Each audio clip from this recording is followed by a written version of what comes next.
రూపమైనటువంటి సూర్యనారాయణమూర్తి కన్నుల ముందు ప్రకాశిస్తూ దర్శనమిస్తూ ఉండగా ఏ మూర్తి యొక్క అవసరం లేకుండా, అంటే నా ఉద్దేశ్యం ఇంటి వద్ద ఉన్నప్పుడు అని కాదు, ఏదైనా ఊరు వెళ్ళినప్పుడు దగ్గర భగవన్మూర్తి లేనప్పుడు పూజ చెయ్యవలసి వస్తే సూర్యుణ్ణి దృష్టిలో పెట్టుకుని పూజ చేసేయచ్చు.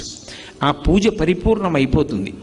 అంత గొప్ప శక్తి ఒక్క సూర్యోపాసన విషయంలో సూర్యనారాయణమూర్తి యొక్క దర్శనం చేత సూర్య ఆరాధనగా, మూర్తి లేకుండా ఆరాధనని శాస్త్రం అంగీకరించింది. ఎవ్వడు సృజించు ప్రాణుల ఎవ్వడు రక్షించు త్రుంచు ఎవ్వడనంతుండెవ్వడు విభుడెవ్వడు వాడి విధమున మనుచు బినుచు హేలారతుడై అంటారు పోతన గారి భాగవతంలో. ఈ సమస్త సృష్టిని ఎవరు చేస్తున్నాడో, ఈ చేసినటువంటి సృష్టినంతటినీ కూడా ఎవరు నిలబెడుతున్నాడో, ఈ సృష్టినంతటినీ మళ్ళీ హేళగా ఎవరు